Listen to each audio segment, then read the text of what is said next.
Yes, ladies and gentlemen, what's going on? It's You Got Talks Football. We're back again with another video, going live once again on YouTube and on Twitter. So please do hit that like button. Please do hit that subscribe button if you guys are new. Arsenal absolutely spanked Ipswich.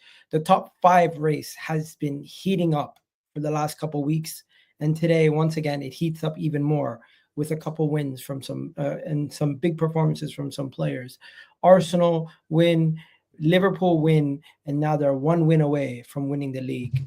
Also, Manchester United lose, and no Bruno Fernandes, no Man United. I'm hearing, Ahmed. It's a crazy thing, you know what I mean? But before we go any further, please do hit that like button, guys. Please do hit that subscribe button. Hope everybody's well, and maybe we should start with Man United because I seen Ahmed cooking his fan base, and Ahmed, it looks like you might be the one getting cooked today because no Bruno, your team looked lost, bro. That was probably one of the worst striking performances I've seen from a player. And I'm not talking about Jackson Ahmed. I'm talking about Rasmus Højlund. If you guys didn't hear, today was a day where Man United fans officially have all given up on Rasmus Højlund. Even the biggest fans of him have given up on him today. Today's overall performance, I heard, was the worst performance from a striker in the whole entire year. Yeah, but you know what's crazy with this fan base here is that they're like turtles. Like, they're so slow. Like, when it comes to players, they're like turtles, mate. Yeah, because the fact that it took them this long to realize that Højlund's incompetent, yeah, is actually very alarming and it's very scary. So this is why when they start saying things, yeah, I take everything they say with a pinch of salt. In regards to what you said earlier about Bruno Fernandes, if you watch that first half. I don't know if you guys have watched the game. I know you had Arsenal and obviously Ahmed had Chelsea. Yeah, in the first half, we didn't create like clear-cut opportunities, and we was playing some of the most amazing football. But on the ball, in possession, yeah, we looked quite comfortable. Wolves didn't create a single opportunity. I think they had one shot, and that's about it. And this was without Bruno Fernandes, right? He started a midfield pivot with Eriksen and Ugarte. He played Amas instead of Delo, and Dorgu played on the right-hand side. So in the first half, in terms of like controlling the game, we might have not looked like we was going to score a goal, but I wasn't too annoyed on how we played as a team. Like, we played quite comfortable. We was composed, right? Eriksen was a key figure in that, on why that was happening. Now, when you move to the second half, right, when the Bruno comes on, that's when you see Wolves starting to get more chances, because when you have Bruno Fernandes in your team, you start to lose the ball a lot more. You start to lose the first half any better? The first half, for me, in my opinion, was much better without Bruno Fernandes. Much better, yeah. In terms of, as a football inside, we was the better footballing team in the first half. But on the second half... You think you're a better team without Bruno? 100%. Come on, bro. Bruno Fernandes is literally... No, but Igal's thinking... I know what Igal's thinking of it from a... Where are you going to get your goals and assists from? He's thinking it from that perspective. And I'm talking about the overall aspect and the whole team. And I'm not just... Because goals and assists, Igal, the whole team can get goals and assists. It shouldn't be just tailor-made for one player. When you look at Arsenal play, do you look at one player who's going to get you the goals and assists? No, you look at Trossard chipping in. You look at Saka chipping in. You look at Martinelli chipping in. You look at Declan Rice chipping in. You look at Ødegaard chipping in. There is not one designated player that, if this player is not playing, where's the GA going to come from? When you look at Man City, they didn't have Erling Haaland against Crystal Palace. They scored 5 goals against Palace. So with Man United, it's when you're a rival fan, it's very difficult to understand, because you'll go on SofaScore, you'll see Bruno scoring you, but Bruno's cooking again.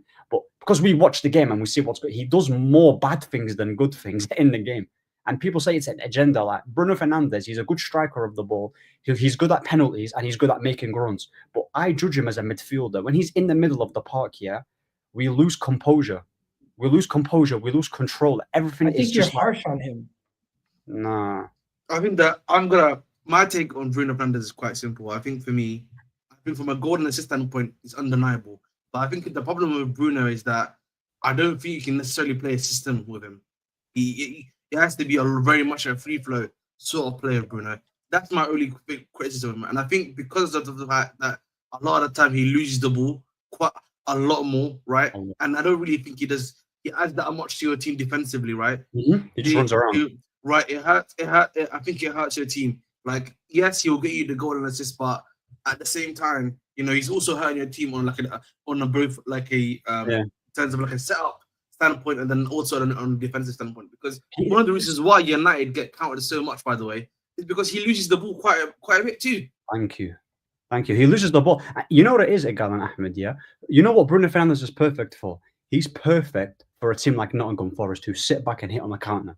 He's perfect for that. Yeah, he can make them runs and he can get them goals. But when it comes to controlling think about it, Egal, yeah? Why do you reckon, yeah, when we play against the big teams, the Man Cities, the Liverpools, right? Arsenals, yeah? We let you guys have the ball, correct? That's where Bruno's game thrives, because you know what? We don't have much of the ball. He can make the runs. He can get in the box and he'll get the goal. He doesn't have to have a great performance, like, for example, an Erdegaard who might affect the game for 90 minutes, but he might not get a goal or an assist. So he's tailor-made for that. But when it comes to the smaller teams, where the onus is on us to actually outperform them and gain control, it's nowhere to be seen. Look at Eriksen today. I know he gave away the free kick here, but Eriksen, he might not be the Tottenham of Eriksen here, but he's just a better footballer. Like, he's just more calmer, better passer, better in terms of execution. Like, everything is just cleaner with Eriksen. And I look at other teams like PSG. I look at Liverpool with Gravenberch and McAllister. I even look at Chelsea to an extent with Caicedo and Enzo Fernandez. There's just more control there, despite them not playing the best football. And with United, we're just like, it has to be. It's about Bruno FC. This is Man United, bro. Okay, like, Bruno came on in the 60th minute. Okay, 60th minute, yeah. Okay, so I'm looking at the what do you call it? The possession and like the amount of chances you created. You created majority of your chances in the game after Bruno came on. In the first half, you had 3 shots the whole first half. In the second half, after Bruno came on, from that moment onwards, you had the majority of your chances, bar, what is it? Let me check right now. Bar 2 shots, which you had in before Bruno came on. Actually, yeah, bar the 2 chances with Rasmus Højlund with his left foot and Dogger, or is that how you pronounce his name? Dogu. Besides those 2 chances, the other 7 chances happened after Bruno came on the pitch. I'm strictly looking at who brings more to the attacking third of the pitch. Bruno Fernandes is literally your attacking hub. As much as he frustrates you, he creates the most chances in your team. He has the most goal contributions in your team. He attempts the most shots in your team. He has the most touches in the final third in your entire team. He might not be that good defensively in the aerial duels and everything else, but if he plays deeper, he has the defensive actions to play as an 8 and as a 10. And when it comes down to it, he's the metronome. The team is built around him. And that's the problem. That's the problem. What I'm saying is that you're talking about moments where, like, we created chances. It wasn't because of why Bruno came in. Like, if you look at the chance that Eriksen created to Mason Mount, I think in the 86th minute outside the foot pass, that was quality. Garnacho, yeah, he played one ball. I think Eriksen, it was a great layoff touch in the final third. Garnacho whips the ball in with his left foot, and then Højlund just about misses it. So we created those chances not because of Bruno Fernandes. It wasn't in spite of him. Like, what I'm trying to tell you here is that the chances creation you're talking about is that, I mean, the goals and assists, like, most of his GA, Egal, has come from bottom teams. Like, most of it's like, the majority of it is against the Ipswich. The stat is out there. Like, it's not impressive if you actually look at it. It's not against like quality sides. Most of it is actually against relegation for the teams. Like, so Bruno stepped up versus Lyon. Bruno stepped up in both games versus Lyon.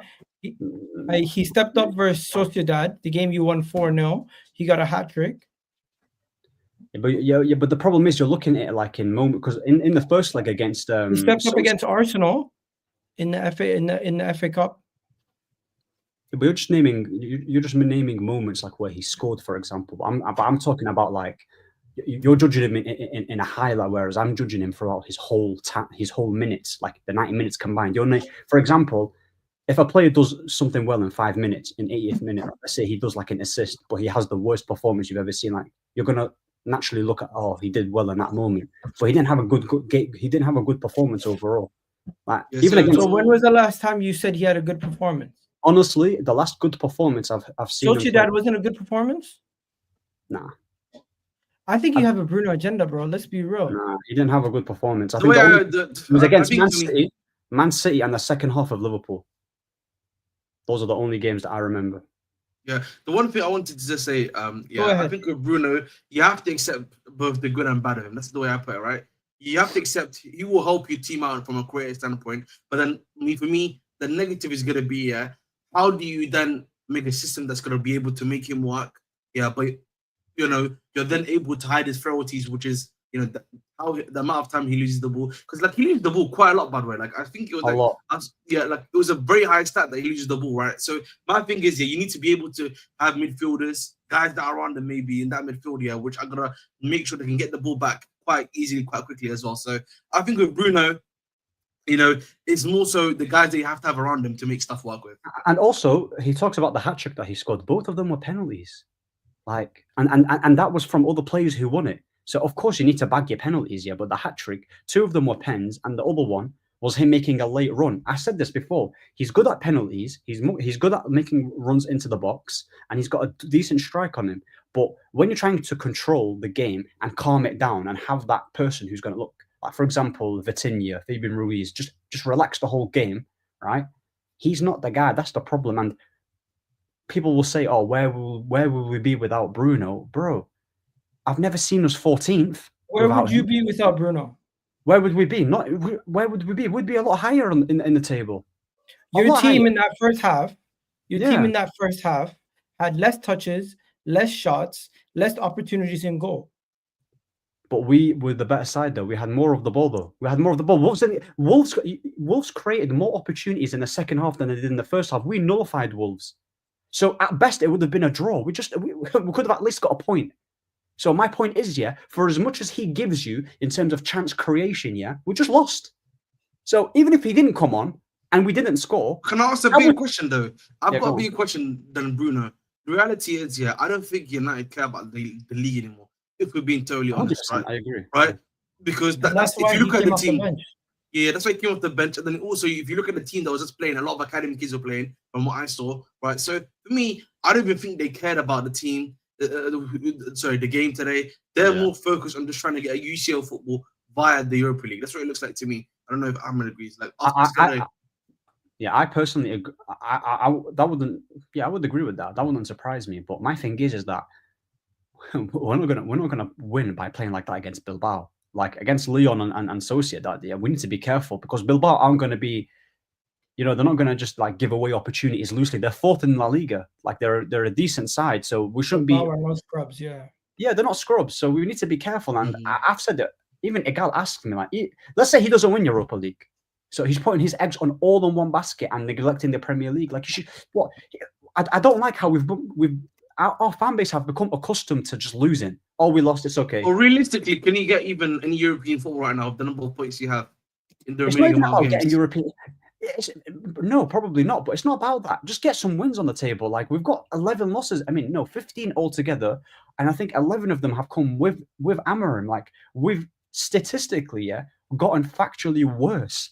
And he was and I've said it always. Like, sacking Ten Hag was the right option. It was just the timing of it was a bit too late. But everyone, including myself, I expected him to improve the plays that we have and make us better in the league. I never said we should be challenging, but what we're witnessing here is absolutely horrific, and it shouldn't be happening at a serious club. And the way how Man United are, they're not serious. Like they're just saying, oh, he needs a transfer window. All right, let's talk about Rasmus Højlund. 1 second. Yeah, bro, I didn't watch the full game. My brother-in-law was sitting next to me. He was watching the Man United game. He told me that was the worst performance of a striker he's witnessed in a long time. How bad was it today? Because he only had one shot. Rasmus Højlund he's rubbish. No, he is rubbish. He's awful. Like, he's got a horrible touch. His movement in the box is horrible. His finishing's not that great. His link-up play is not that great. Did he have a 1v1 today that he messed up? So basically, there was a chance where he chopped the defender. He had loads of space. he, instead of running to the left, he just ran into the play and he just got tackled. So there was a cross that Garnacho played and he completely mistimed it. It was a practically an open net.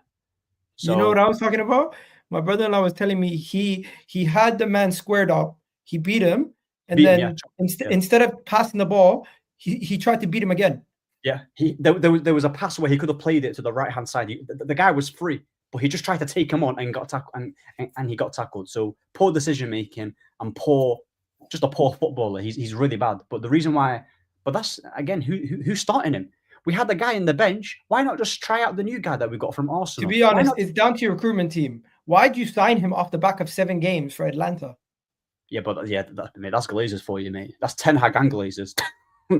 Like, that's awful recruitment. 70 mil for a guy who's not even proven to be a goal scorer like that. If you want to pay that amount of money for Haaland, who's proven it in Salzburg and Champions League, that's more understandable. You know, the crazy thing is, Mikel Moreno has 9 goal involvements in 12 games for Arsenal. And he's not a striker.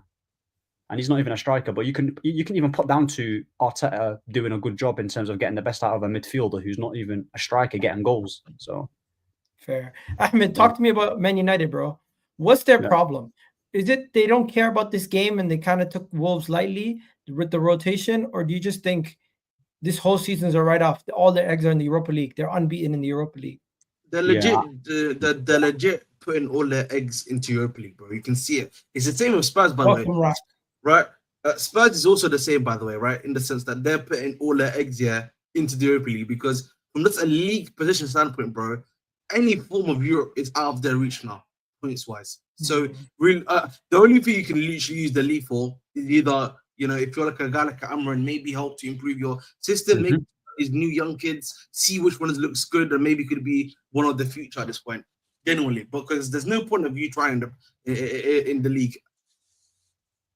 100%. Right. In case you missed it, Man United lost to Wolves today. Bruno Fernandes came on in the 60th minute. Ahmed thinks they got worse after that. And what do you call it? Rasmus Højlund had a worse striker performance than Nunes ever had in his life today. Wow. He was their number 1 striker for the whole game, pretty much. He registered 1 shot and he had 3 breakaways. I mean, look, we spoke about this the other day, right? When we talked about their comeback against Lyon, and whilst just purely from a fan's perspective, I can understand why a lot of United fans were celebrating. But like Ahmed said, if you just go past the surface and you actually look at the details of the game, it was shocking, right? And it seems like United are getting worse as the season progresses. You would expect Ruben Amorim to put some kind of patterns of play in place, put some kind of tactics in place. And okay, he hasn't brought in loads of players, but he's brought in Dorgu and stuff. So I would have thought you'd be seeing a more competent, more coherent team. The reality is that, they're not just worse, they're getting worse at an alarming rate. And don't look good for. You say the football reminds you of. The problem is, I think you'll get the summer. But the problem is that if they start next season badly, after finishing this season badly, I think people are going to start. The fans who aren't Amorim out now will turn pretty quickly, and then it becomes a big problem. And you know what also is a big problem, right? Would you not agree, right? If you're a manager and you've set your team out, you would like your most technical player to get the most touches of the ball, for example. You'd like a couple of them, maybe the one who's going to pose a threat, right? I've just checked this out. Obviously, we all know that Kobe Mainoo and Garnacho both played in the number 10s today.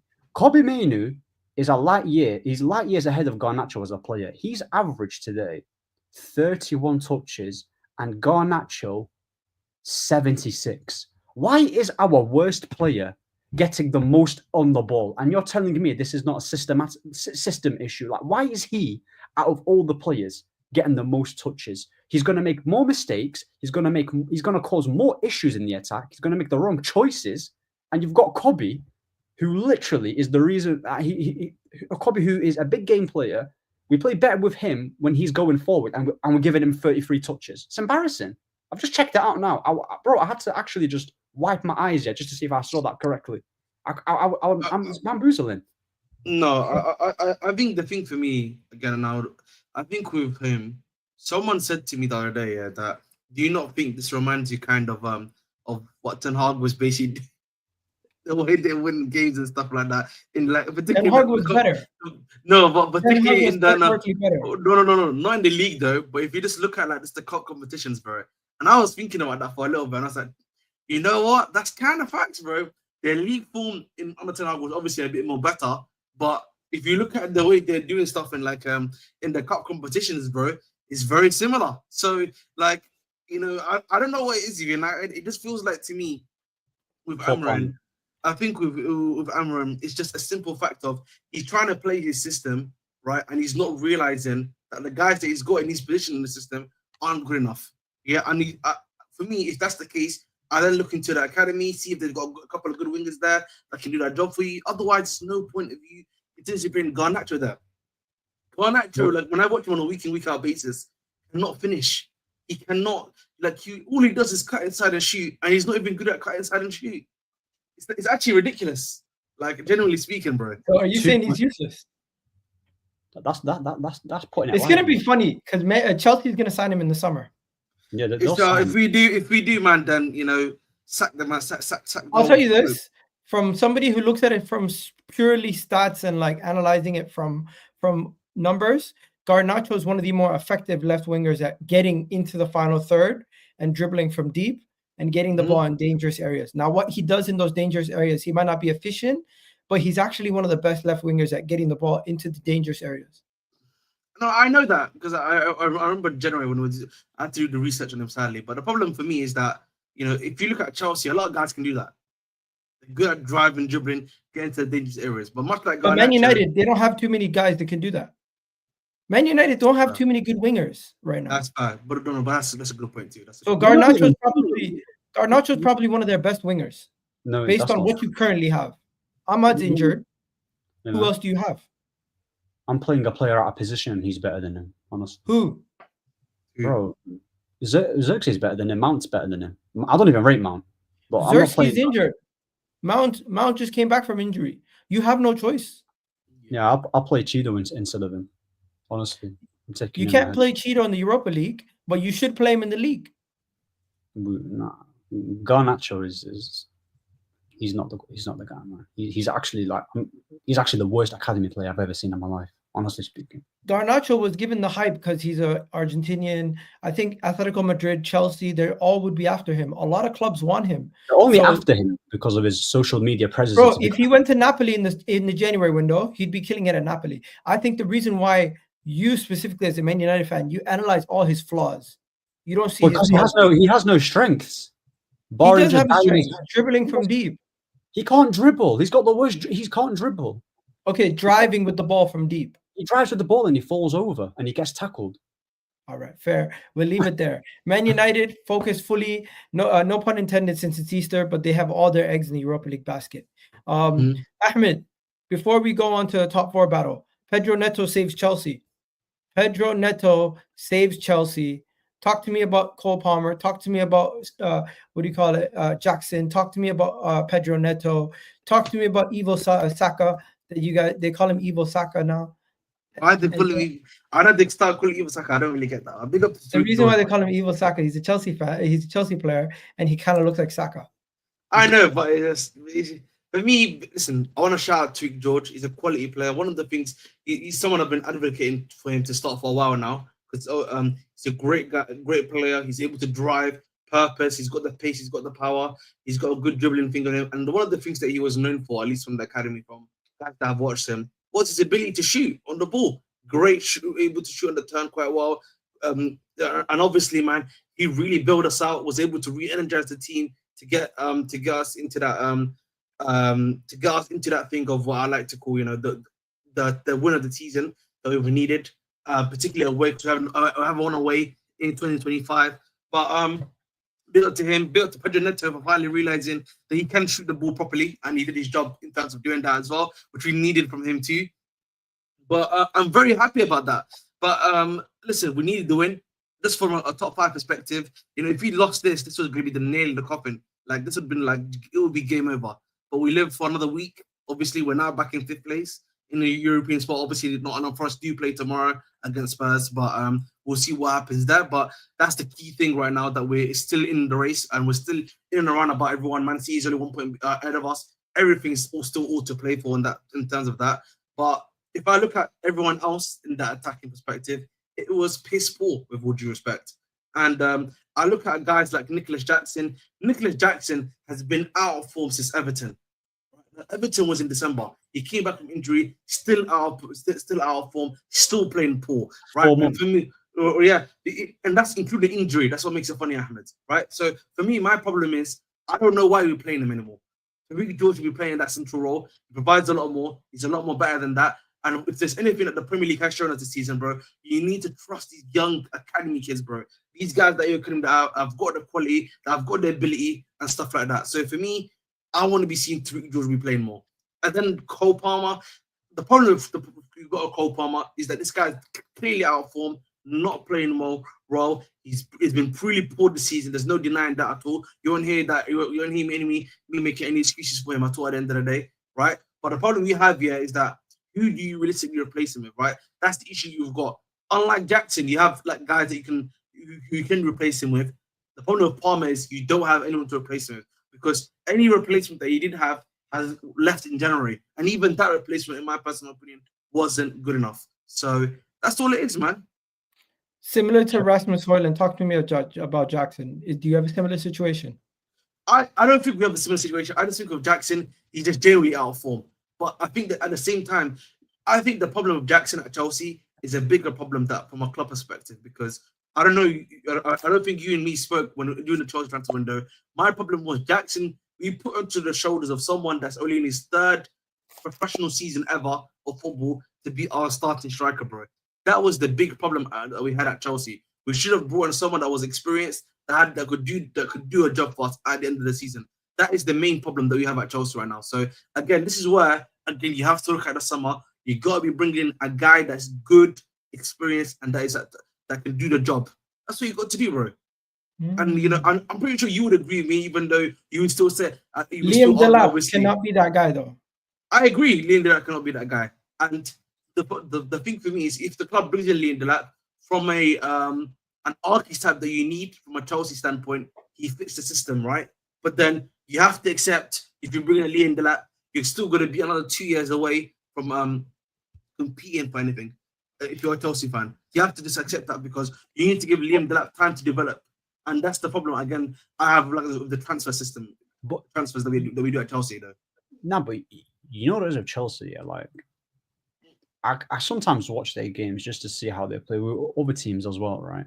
And I think since December, they have been absolutely piss poor in terms of watching them play as a football inside. It's so like with the quality that they've got here, they should be doing way better. Like the fact that this is like what they played Fulham, they was losing 1-0 down, and then they obviously won 2-1.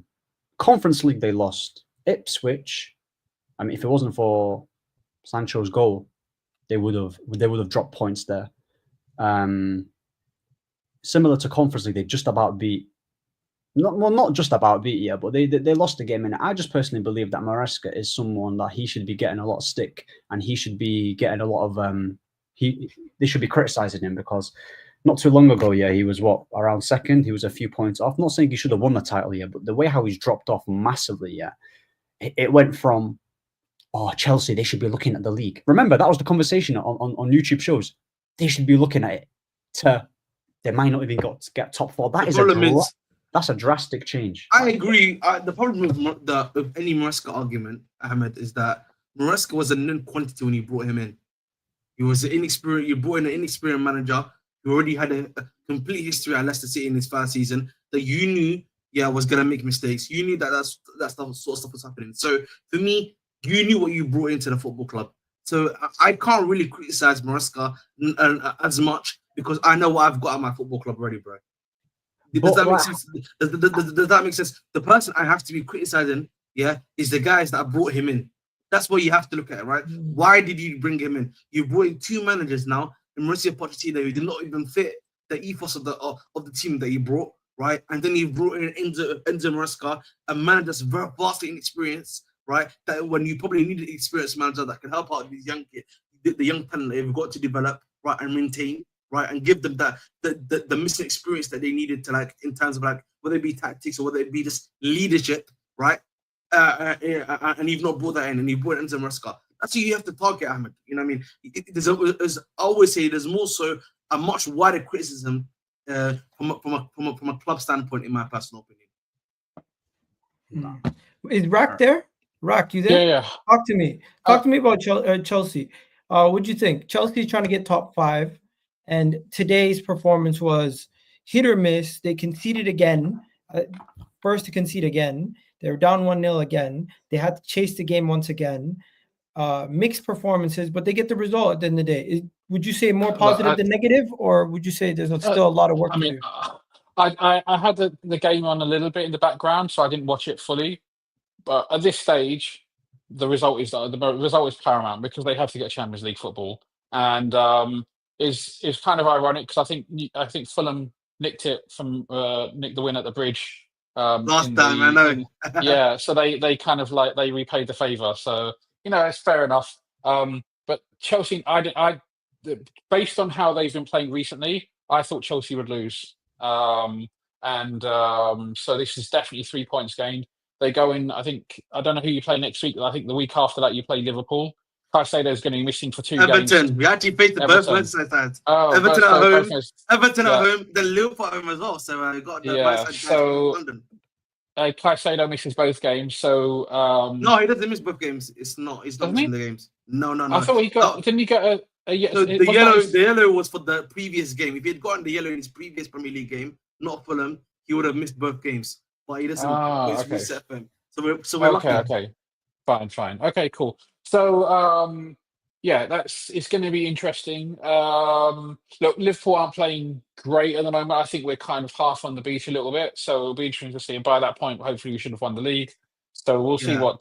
Just win the league next week for me, man, so that we can. Yeah, let's see.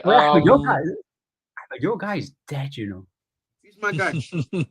Matawake is dead, bro. Oh man, I saw. Listen, if he's dead, then that's far enough for me. For me, I would say, the way I think about football is that the team over the players, man. I care about my team winning, bro. If the player is dead, it's what it is. That's the game, bro. Nah, he gives me like Garnacho vibes, bro. All right, let me talk about I would Chelsea agree with that. I would agree with that. Let me talk about Chelsea quickly. Go ahead, bro. You guys are going to struggle to get top 4. Top 5, I mean. Today's win was integral. So crucial, especially off the back of the Ipswich draw. If you were to drop points today, going into the tough run you're going to be coming up against Everton, is going to be a tough game. Luckily, you're at home, all right? Mm-hmm. That game after that, Liverpool, it's going to be a tough game. They would have already won the league, but still going to be a tough game. You know what I mean? Yeah. Then you have Newcastle. I don't have any faith in Chelsea going away to Newcastle and getting anything, let alone getting a win. So I would mark that as a loss. I'm looking at the next game. You got friggin' Manchester United. If you can't beat Manchester United in game week 37, you don't deserve Champions League football. And then the final game week could be the one that decides it all. Because now Nottingham Forest are no longer solidified as third. They're down there near you guys, level on points. You want them to be either out of it or at least clear and already in it. Because if you are battling with them on the final day of the season, it's going to come down to, I think this is going to be similar to how Arsenal didn't get top 4 the year before Arteta challenged. Chelsea's going to have the same situation this year. They're not ready for Champions League football. You're going to probably win the Conference League. You're probably going to get into Europa League. And next year, you're going to be better. And then you're going to probably get it. But I think this season, your team is just not consistent enough to tell me that they're going to go and get top 4, top 5 at all. And the fact that there's 5 spots and there's still no guaranteed nailed on spot for Chelsea is very, very funny. You have the goal difference. You've shown you can score. You've shown at times you can't defend, but you've never shown a run of games in the recent weeks that you can do both at the same time and control a game. I don't see enough control. I don't see enough consistency in the attack, and I see a lot of lapses of. I see a lot of lapses of concentration defensively. I don't know if Levi Colwell, your defensive partnership, Fofana getting injured was a huge miss. Now I don't know what's going to happen for the remainder of the season. What's your center back pairing? It seems like it changes every other week. Is your goalkeeper going to change every other game? Actually, been quite consistent, I'd probably say, bro. It's basically been Tosin and Chalobah and Cole. Sorry, the vast majority of the time. It's been Tosin and Buddy Show in the Conference League. So, all right, fair. So if you're gonna have a consistent back four, you're gonna have Caicedo and Enzo in there. You're gonna have to figure out what your attack is. The thing about Chelsea is this season you've not been able to figure out your best 11. I don't think, and I think that's down to injuries or down to just poor form from certain players. I just think it's more so. I think the star 11 is pretty much nailed on. I'd probably argue the problem has What's been. your 11 then? So I always say, listen, Salah is Sanchez currently in goal. Then you have Reece James, or what's it called? Fofana, Cole, and Kukurea, Enzo Caicedo, Palmer in the middle. Then it would probably be Neto, Madueke, and then Jackson. Realistically, that's your starting 11 right now, right?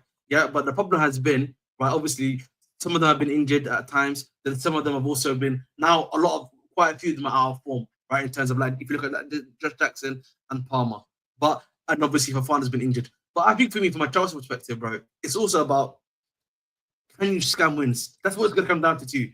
The thing is, yeah, I've waited to Fulham. Yeah, I think Everton, yeah, is another big game. I'll be honest with you, bro. They are flying. I hope that, and the thing is, luckily, they're not doing the low block that they were doing last time, and we usually beat Everton at home. Like, usually, I say, on average. So you got to hope that the low averages are applying fast for Everton. And then I think, for me, it's the Liverpool, the Newcastle, then is it Forest? Is it? Liverpool, the Liverpool, United, Newcastle, then Forest. It's something like that. It's somewhere in that order, or like United's like second last. Regardless of the fact, those ones here, bro. If I can get a draw against Newcastle, bro, that is a big bonus for me, right? They're dropping points. We're maintaining some level there, right? And then Nottingham Forest, as long as I can get a draw there or win, that's what matters to me most. But you want to make sure, in my personal opinion, that the game against Everton, you get your win, and the game against United, you get your win. And if Liverpool's at the beach, make sure you kill them while they're at the beach, please. All right. Cole Palmer, what happened to him? I already told you, bro. He's completely cooked. He's out of form. He's been rubbish. So there's nothing else you can do? I told you this before. The problem is, bro, any Is the manager the issue? I don't know, man. It's hard. It's I think it's a bit more complicated than that. I think for me, yeah, part of it for me when it comes to Palmer is that he's not been good enough. He's not been what's it called? He's been overthinking himself. He's clearly been tried to be played into form, and it's not worked. Right? I just think for me right now, he's just not. It's not his time right now, bro. All time low. I think it is a managerial issue, man. A player of his caliber, yeah, and the way doesn't how he lose talent like that. It doesn't lose talent just like that. Because think about it, he's someone he's not really a confidence player. Like, he's got very good temperament, so he can thrive in pressure. We've seen him in the Euros final. We've seen him in big moments that he can do it. So when you look at the whole Chelsea attack and they're struggling itself here, like, you have to look at the manager. If Palmer is the only one that's not performing, and let's say the other wingers are doing their job, and Palmer's the only one, then fair enough. I can hear what Ahmed is saying. But it's been this long, and when you see Ferran Torres like doing well at Barcelona under Hansi Flick, like, I can't not look at Maresca. Like, one, I believe that he's better off the right. Yes, he can have some good moments in the 10. He'll score some bangers in the 10. But you see on the right hand side, he can chop you. He'll do that amazing crosses where he's near the back post. Like, I genuinely believe, yeah, on the right hand side, that's where that's where you can utilize him to get the best out of his strengths. So he should be playing off the right. Pochettino, yeah, for as much as he got wrong and for as much as he did deserve to get sacked, he knew how to utilize Palmer. He knew exactly how to get the best out of him, right? He didn't overcomplicate it. He didn't restrict him too much. He was like, you know what? Go do your thing, play on the right, and that's it. When I look at Maresca, it's like he seems too everything has to be specific. Everything has to be, you have to occupy that position. No, you have to be there. Just let him free roam. Just let him do what he wants. Like, that's what you do with players like him. You don't restrict them. The thing is, though, he is free run, bro. He plays on the left. He plays on the right. He's even allowed to come in deep, bro. He's essentially free roam right now. He's free, and he's doing this. Yeah, but like, it's also like not just free roaming, yeah, but it's also like how he set out his tactics. It's just too negative. Like he doesn't let you guys attack. You guys are very, very pragmatic to watch. So as much as it's not just about getting freedom, it's about like setting the whole team free, if that makes sense. Just set them all free. And I'm not saying, flipping, make it a basketball. Yeah, free the minute, yeah. Yeah. All right, I hear you. I hear you. We'll see what happens, though, again. We got over 340 people, guys. Please do hit that like button. Let us know in the chat who do you think is going to get top 5. Let's quickly go over the top 5 race. And Rack, if you can get back here, please do. As I know you're doing a multi. You got multiple things going on in the background right now. Trying to get Trent to sign the deal, bro. There you go. Trent scores that goal. He's like we need Trent to stay. That's what he's thinking. But let's get into this top 5, right? Can we all admit Arsenal's win versus Ipswich? People need to stop acting like Arsenal's going to fall out of the second spot. Nah, they're going to fall. No, I'm joking. Then there's no way you're going to fall out, bro. That's solidified. Because people keep putting Arsenal in these conversations, and I'm like, yo, can you just relax? Like, we're not in this. Leave us out of it. No. Arsenal are going to get second, yeah? 66 points. From 3 to 7, mate, I don't know when it. I'm not. I don't. I think Forest are going to miss out. It depends on their fixtures, though. Like I don't know what their fixtures are. You have to look at the fixtures whether they can get it. If you're going to talk about I think City will get it top 4. So City, obviously Arsenal, and what is it? 2 more teams that have to go into it. I'll probably put money on. I'm still gonna say Newcastle Villa as well. That's what I would say. Ahmed, what are you saying? What's your top 5? Honestly, I don't know about Chelsea right now. I was always 40% I would make what's it called? The Champions League spot. Yeah. The thing for me right now, it's too close to a call. I was really shocked with the Newcastle loss, by the way, against Villa. It shocked me. Yeah, that really did shock me. And the thing is, the fact that they lost brought everything because like now it's literally like it's like 2 points now between everyone else, right? Mm-hmm. And the thing is, these guys do face each other. I think City's facing one of these guys again next week. City are facing Aston Villa, right? So that's another big fixture right there. And they face I think City and Aston Villa have also got FA Cup fixtures midweek too. So again, you look at it like that.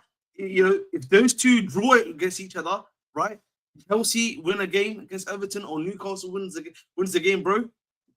You've also got Liverpool, Newcastle, United, and Forest.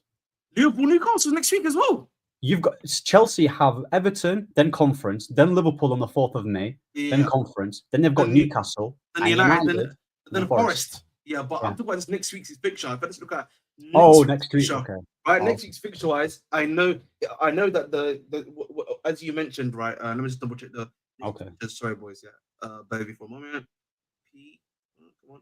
There we go. It's peak. Be honest. It's peak, bro. It's very peak. No, I have no idea what's gonna happen. I'm gonna be very honest with you. Hey, Gal, you don't like Chelsea, do you? You don't like Chelsea. I mean, that's normal. That's normal. Yeah. So yeah, I wouldn't hate on that. I grew up around more Chelsea fans than Tottenham fans, so I'm not gonna lie. The thing is, they're playing. So the thing is, City and Villa play on this Tuesday. So this Tuesday, City and Villa play against Villa, right? So that's a big fixture you're looking at right there. Newcastle, we've got Ipswich, which is not a problem. But I look at who's the other team? Who's Forest playing this week? They got Brentford. Forest has got Brentford. Forest are playing Tottenham tomorrow, I think. Yeah, but they also play Brentford next week. Brentford's been a tough game to play. We've drawn there. Arsenal drew there as well, funnily enough. And have you beaten Brentford, Ahmed? I'm actually asking, I don't know. Oh, have we beaten Brentford? Yeah, I think you beat them, no? Nah, we've flipping hell. We've beat them 2-1, I think. Yeah. So, but regardless, right? The fixtures list is tough now for everyone. Everyone's got really tough fixtures. Ours probably the hardest, I'll probably say, right? But that also plays into advantage, right? That you can if you lose points, they're losing points with you against us. right? So that's the way I'd probably put it. So I really think the Everton, Liverpool, United game is a big game for Chelsea. That you have to be getting 9 points from them. If you get 9 points from Everton, Liverpool, and United, I generally think top 4 is in your hands. As long as you draw. Yeah, if Chelsea win all those games, Chelsea get top 5. All right, sure. Rack, what's your top 4, top 5 conversation saying? What do you think?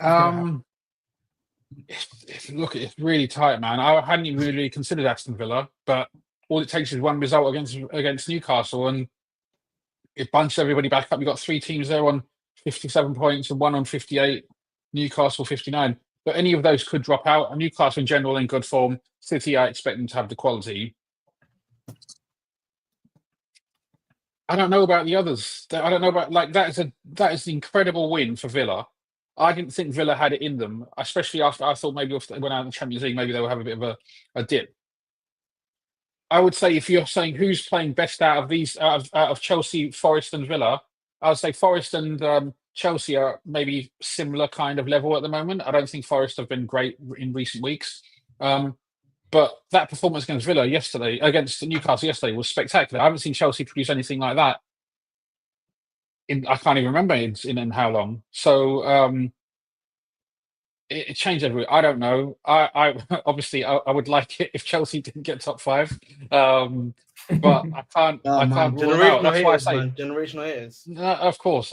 I expect you expect nothing less, Ahmed. You expect nothing Exactly, less. man. That's I know, man. Come on, Ahmed, you have to back your team, bro. You can't just give up like that, bro. You have to I don't give up, man. I'm not. But listen, I'm just. Bro, I can't even see my team, bro. Like it could be worse for you. I can't even see my team. I know, but like, listen. The one thing I always say about myself is that there's expectation and there's reality, right?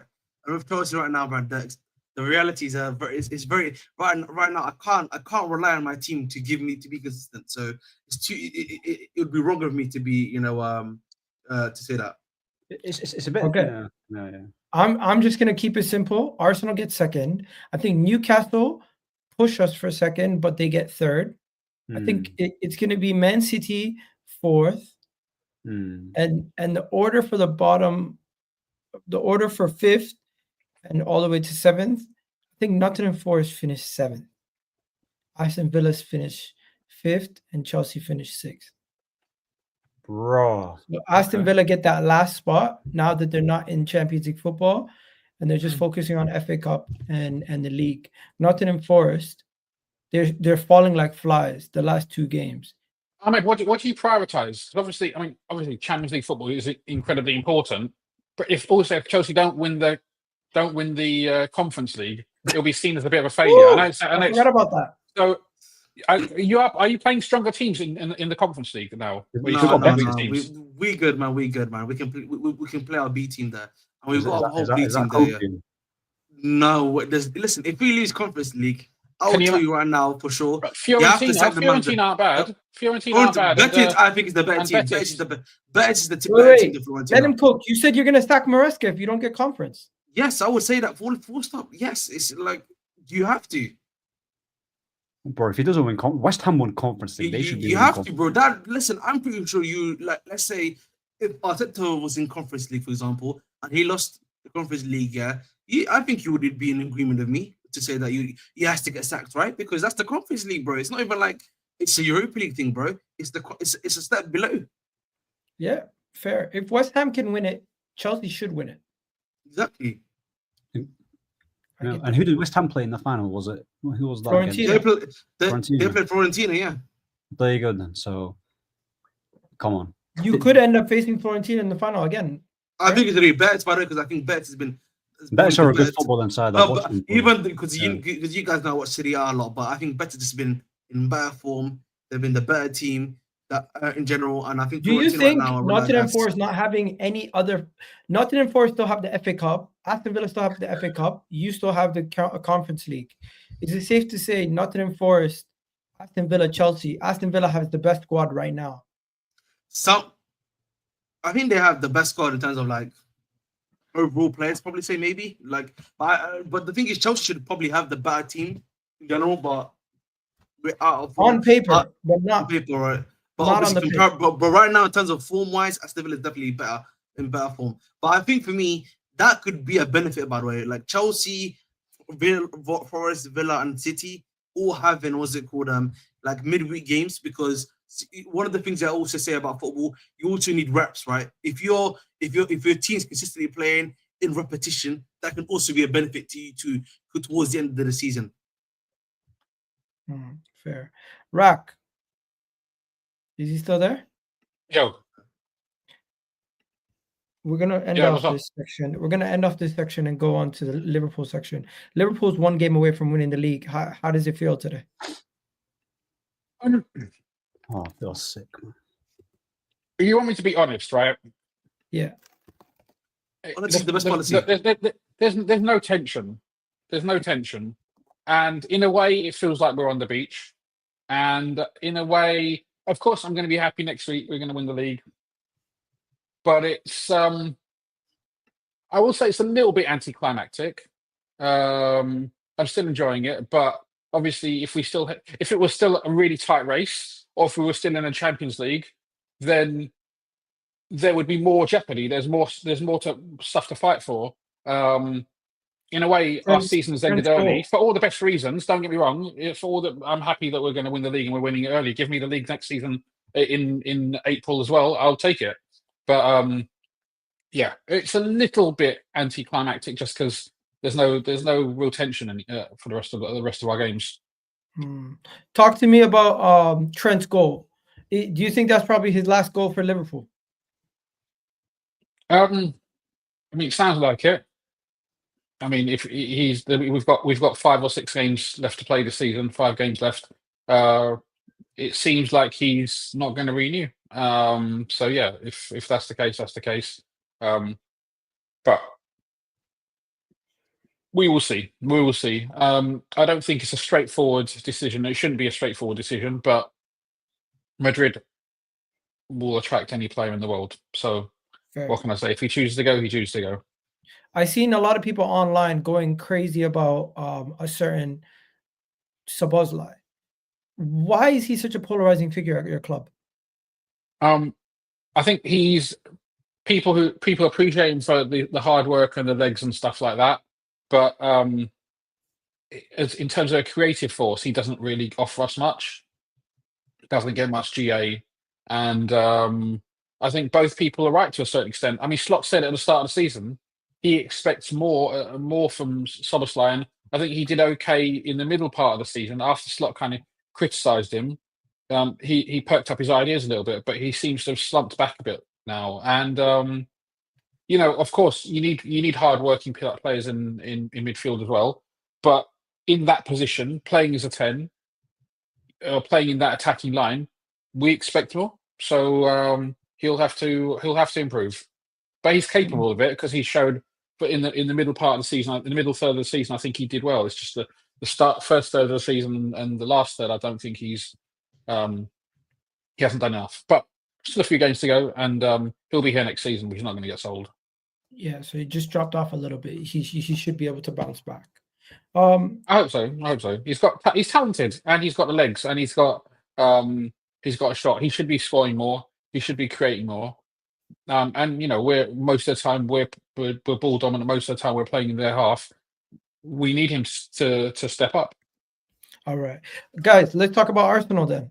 I kind of got into a fight with my fan base today after the win. In case you guys don't know, we beat Ipswich. We spanked them. We won 4-0, and we absolutely spanked Ipswich. But guess what? Because I tweeted "No Partey, no problem," a bunch of people got mad. I think some people are too sensitive, and their thing is they're saying why are you spreading Partey hate? I'm like, I'm not spreading Partey hate. I'm just simply saying Arteta did not play Partey today, and we won the game quite comfortably. And the reason why I'm pointing that out is because we're going to be playing PSG. We're going to be playing PSG without Thomas Partey. So all the people who are going crazy saying, "Oh my God, why are you mentioning it? Why are you being negative? Why are you creating negative headlines?" I'm like, shut the fuck up. Like, it's not that serious. It's not that serious. Like, I have people saying you're an idiot. Why mention our best midfielder not playing? I'm like, because we won 4-0 without Thomas Partey, and we're gonna have to play without Thomas Partey versus PSG, and a bunch of you people are just being too sensitive. Like, I don't get what's the issue with me pointing out the fact that this is probably going to have to be our lineup versus PSG. And the reason why I mention it is because Trossard played well. He got 2 goals. Mikel Moreno got an assist in the box, and he was playing left 8. For Ahmed and you guys who are not watching, who didn't watch the game because you're watching at the same time as your game, this was the lineup and this was the performance they put in. Bukayo Saka created the most chances in the game. Odegaard from a Bukayo Saka cross touched the ball to Trossard for a goal. Bukayo Saka crossed the ball to Mikel Moreno for Martinelli's goal. Declan Rice passed the ball to Trossard for a goal. And if I'm not mistaken, Declan Rice passed the ball to Ethan for a goal. And Zinchenko passed the ball to Trossard for a goal. So there were so many assists in this game and so many opportunities for everyone to help each other out. 4 assists, 4 goals, open play. We were killing it. We got 4 goals. And the fact that I mentioned no Partey, no problem, people see it. This team will cook. People got mad. Am I crazy, Ahmed? Or why are people getting mad over such an easy? I have no idea why they. I would have to know. Look at the replies, buddy. Don't like Partey. You don't need to mention his name. I'm like, what? That's so weird, bro. What? It's just Ipswich, by the way. I don't know. Maybe just it's also that another person saying the game lacked energy. PSG can beat today's performance. I agree. We didn't have to get out of second gear. Another person saying keep quiet. We played Ipswich. Like, please grow up. Just allocate each player for their performances without comparing. It's just Ipswich. Wallahi, am I crazy or are these ridiculous responses? No, but yeah, like I think you just pointing out that obviously against a lower side in Ipswich, that Partey was not necessarily needed to be like your main guy isn't a problem. But maybe they just thought maybe you were doing a little diss that, who needs Partey, soda brother or something like that. Is that maybe what they were assuming? That's probably what they were assuming that you were probably saying. That's just me being like obviously thinking outside the box. But I think for me, he's probably going to leave next season, right? I don't know. Is that correct? Yeah. So you also need to be like come to the acceptance if you're an Arsenal fan that one day quite soon you're not gonna have Partey in your team. So you're gonna have to find someone else to either replace him or the guys that you have right now have to be able to handle him not being here while he's still here, if that makes sense. So and they were able to do it. Credit to them. Facts. People are just weird, mate. It's the same thing, I used to say, like when we used to have like Thiago Silva last season, I was like, we need to realize that Thiago Silva's not going to be here for us next season. So we need to be able to have a reality where we can play games without this guy on a consistent basis whilst he's still here and can still come and tip in whenever we need him to. So that's what I would probably say. Mm-hmm. What about you, Rock? What are you saying? Arsenal win 4-0, comfortable in second gear, but people are saying, oh, this lineup's still not good enough to beat PSG. We can't go with Trossard and Mikel Moreno. So weird. I mean, the game is a few weeks away. I mean, ultimately, there's not really much that's going to change between now and then. So it will either be good enough or it won't be good enough. We'll find out in a few weeks' time. There's not much anybody can do about it at this stage. And so you just got to hope for the best. It was a pretty comfortable result from what I gather.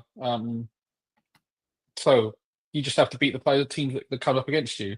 I mean, I don't look.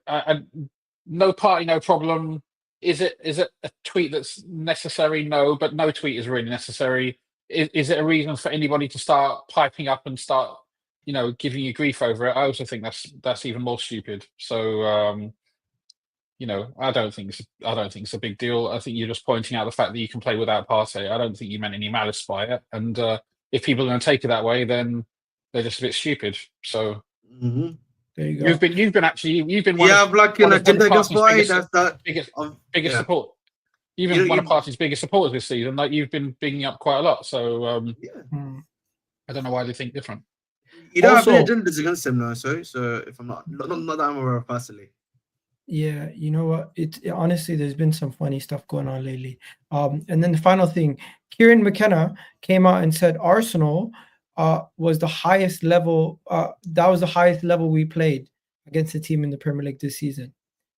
High praise from a manager who's played every team. But if I'm not mistaken, he played Liverpool first game of the season, and after that, did you guys play a second game yet? Yeah, I lost against him. I drew against him last week, remember? No, I mean, did Liverpool play against him twice? Because people are saying he's basically saying Arsenal is the best team that he's faced. I think so. Yeah, I think we played against them at home a few weeks ago. And we played in the first game of the season. We beat them. Yeah, so I see Liverpool fans really 2-0. getting insulted by the fact that he's saying Arsenal is the best standard team that he played. But really, football is a game of opinion. So if he believes Arsenal is the highest standard, Yeah, which Liverpool fans are getting insulted by that? I haven't seen anybody. But just look at the chat. Where is it? Mostly see Arsenal fans to be. So 1 minute. Out of those 7, mostly we're really having to find. We're really having to find these tweets. There you go. Digging deep, man. Digging deep. To be fair, yeah, I don't see too many Liverpool fans. So maybe it's just Arsenal fans saying Liverpool fans are not going to be happy. What do I say about this? Arsenal fans say what Liverpool fans should be doing or should not be doing. Yeah. Didn't you see? We're having a fight over Martinelli's chant. Did you hear Martinelli's new chant? Is it? Nope. Is it? It's just to the tune of what's it called? Yeah.